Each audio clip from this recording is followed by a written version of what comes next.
Ang ginawa po sa articles of impeachment ni VP Sara Duterte matapos ibalik sa House of Representatives. Nako, dinaan sa dasal. Magkaiba naman tayo ng reliyon pero di ko lang alam kung tama yung ginagawa nila. Ito ang video.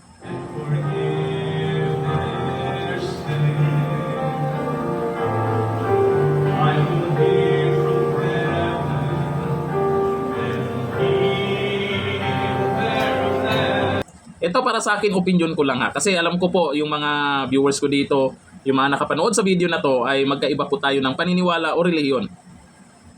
Pero pagdating kasi sa ganyan, yung articles of impeachment ni VP Sara, ay sa pananaw ng karamihan, ay pamumulitika lang ito.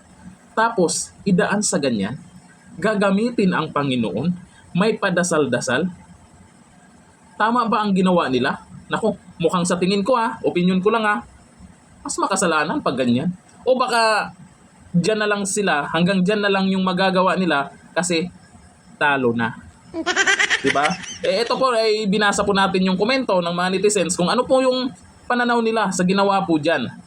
Sabi ni Rogel Arberca, susunugin yan ng Diyos dahil alam niyang pera ng taong bayan ang kapalit ng perma dyan. O sabi-sabi din yun na budget ang kapalit. Diba? Sabi ni Trevor Solon, ang mga buhaya nag-ampo.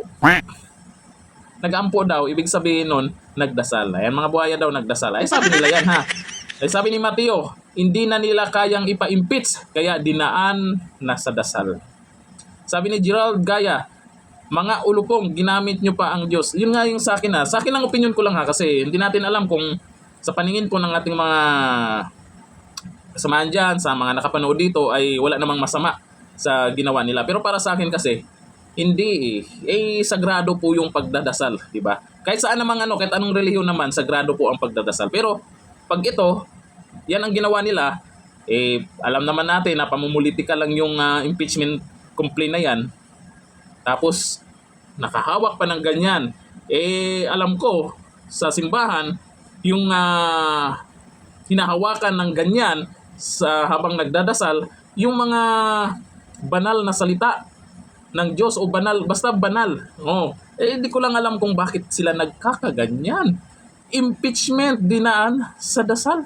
Or articles of impeachment ni VP Sara dinaan sa paganyan.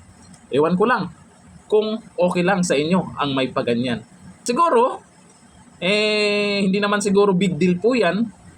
Dahil siguro,